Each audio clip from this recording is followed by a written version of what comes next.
We all have those moments when we're out and about on our boat, or maybe we're just sitting in the marina, not much to do, and we want to make a phone call or maybe browse the internet, but you pick your phone up and you have no signal available. Well, we found ourselves in that situation many times, and we've also found ourselves at sea trying to use an online chart plotter and it's not worked. So you could go out and buy yourself a MiFi router, but I went out and found something online that may just fit the bill and deliver us cheap, affordable internet.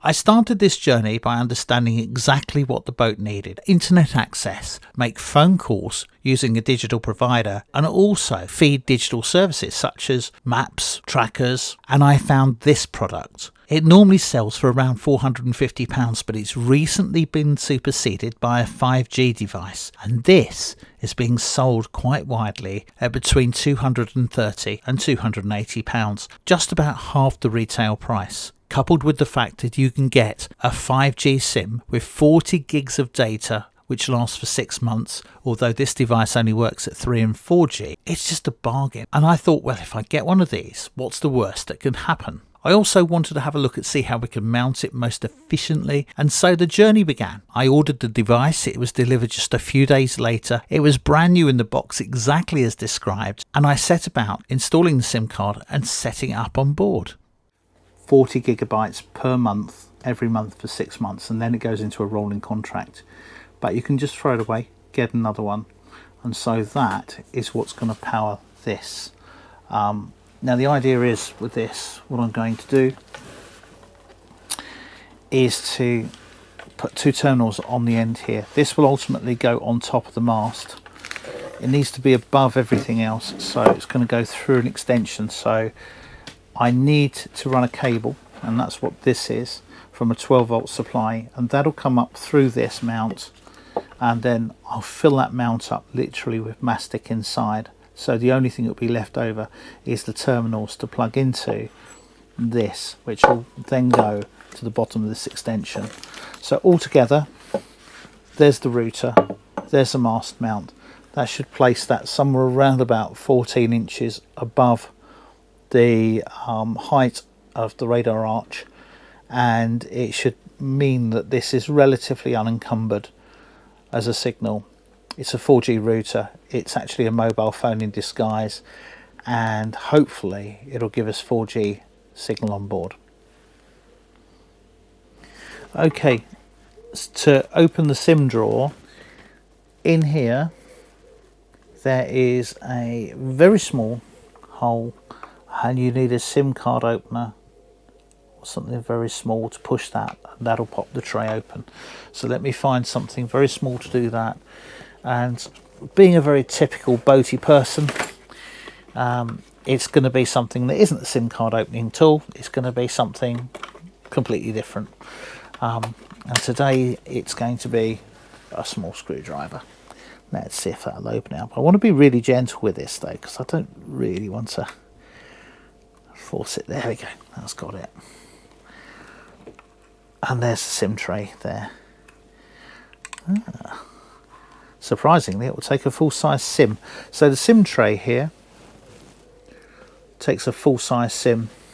So just be careful when you get your SIM card that actually comes in a full-size SIM carrier, because some SIM cards now don't.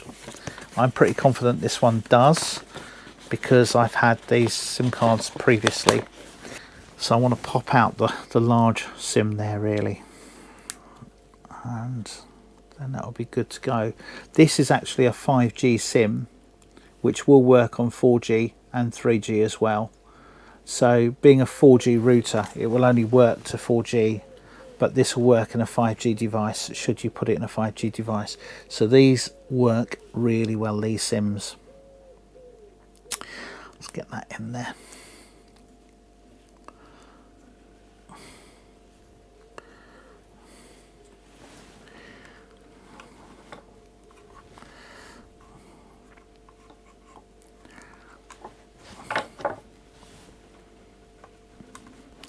The next job is to test it, and the way I'm going to do that is get this connected up to a 12-volt supply. So 5 minutes while I go find a 12-volt circuit.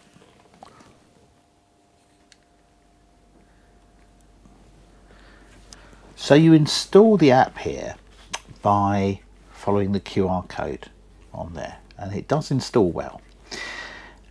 But I've installed this now and I've had a few problems doing it. But when you do this, the first thing you do is to add the device. Now you can rename it, but it asks for a serial. Now when it asks for a serial number, you can scan the QR code. Inside there is a small QR code. However, when you go to scan QR code, you get an error. And if you try and follow this and install, there is no install package. It just says item not found, try again. But what you can do is you can take the serial number.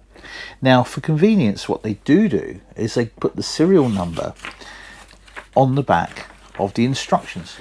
The next thing is that when you set this up and you go into the device and you add your device and you add the names in there, in this case I put that in this Friday night, it will then try and connect. Now the first time that you try to connect, it uses an admin password, and on the instructions here it very clearly says admin is the name and then it's blank and just press return. I couldn't get that to work, so I did a bit of internet searching, and actually what you have to do is put the word admin as the password, so it's slightly different to the instructions.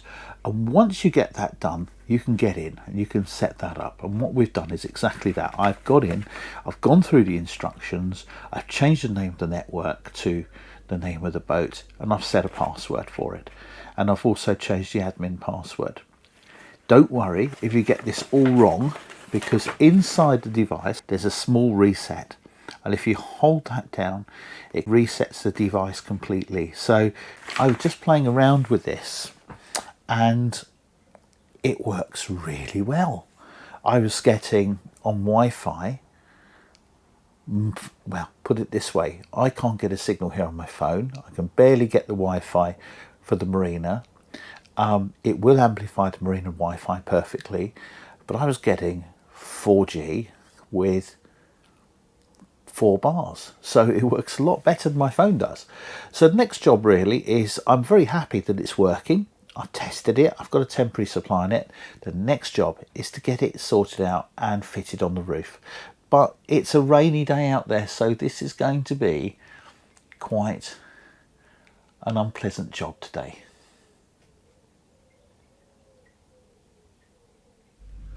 So that, I have no idea what it is or what it was.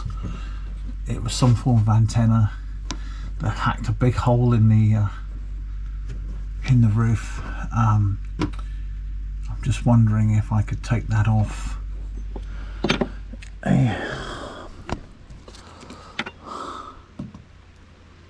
That'll cover the hole up, but it's in the wrong place because the antenna's there. That's not good, is it? Is there something I could do there, I wonder?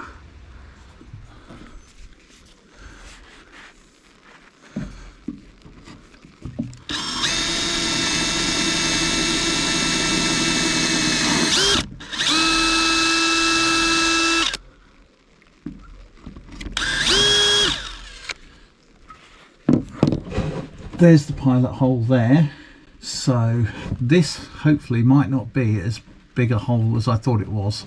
I've just had a little look up the top and this is where they've just filled up the core, so I'll leave it in. It's still too big a problem to sort out today, but I think I'll definitely mount this there. But what I'm going to do is going to mount it very carefully so I can take it out again and refix it. So next job, drill a slightly bigger hole for a cable and get the mount fitted.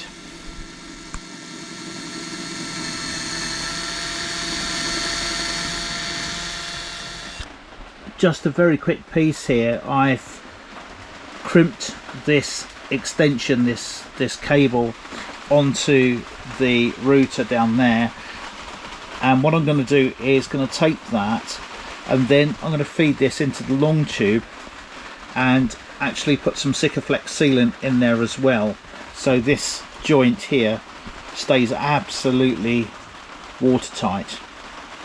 Then what I'm going to do is going to get the long bar and just put some Sikaflex on the end of the tube to hold it into the router. Then I'm going to install the small fitting on the top and feed the cable down from the top, and then Sikaflex around the base of the fitting. So you can see I've put this long tube in, I've put a small bead of Sikaflex onto the thread as I've done that up. I've come up the tube, and what I've done is I've taken that splice where I've taped that up now, and I've pushed that down into the tube here. And what I'm going to do is to put a blob of Sikaflex down there into the tube, and theoretically that's going to hermetically seal this portion of the pipe. And then we're going to install the hat on the top, and what we'll do is we'll install that. I've got to drill a slightly larger hole. We'll put some Sikaflex around the base here. We'll feed this down, we'll let the Sikaflex cure, and then whilst that's curing, that will hopefully hold it in place, and then I'll decide what size screws I need to just seal this at the top here and screw this in place. I've got some screws ready, but it's a little bit hit and miss, and I will try those out from my toolbox before, because it will be no good me trying to fit them and find that the pan heads are too big, or I need washers or something like that. So I'll find those out beforehand. That's the next job. Typical, just as I get it installed, the rain stops. I've managed to get 2 holes drilled. I'm going to just leave it there because when I was drilling this hole, it went at a slight angle and I need to redo that. So I'm going to leave this until I can drop the radar arch down properly, and then I'll take this off, re-drill this hole and put another screw in there. But that's firmly in place for now, and there's a lot of Sikaflex underneath. So let's go to the underside. So I've got the router up on the top now. Let's just give the lens a quick clean there. That looks clean enough. Okay, but what's really important is I don't reverse the polarity. Now that is probably going to be a positive, even though it's the same color as that, which is probably going to be a negative. Why do I say that? Because these drive the LED circuits, and LEDs only work if you have the correct polarity. So what I'm going to do is just double check by fixing another LED to those and test it in reverse polarity to make sure that that is indeed a live positive and negative.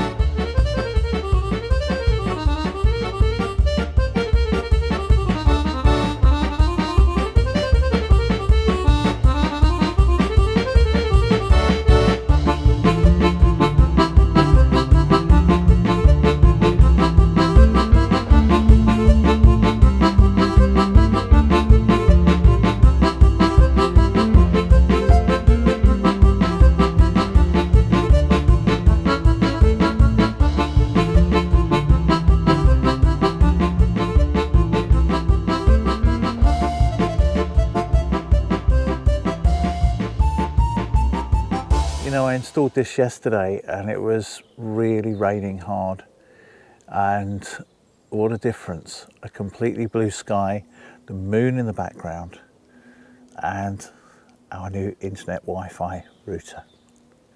Look at that technology, hey?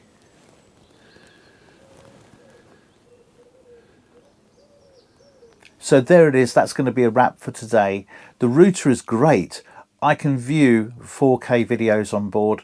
Look, I don't tend to watch TV very much, but I do listen to the radio, online radio, and I also tend to watch a lot of stuff on YouTube, as you can imagine. I'm really thrilled at the performance of this.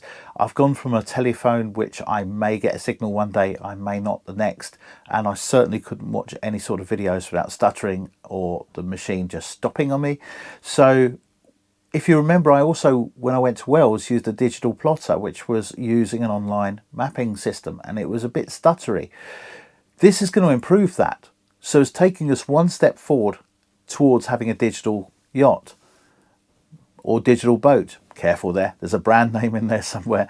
However, this has been done on a budget. What did it cost me? I bought the router itself from an online auction site for £230. I've seen others on there brand new in the box, UK Europe models for £270, half the price of what they were for sale just 12 months ago.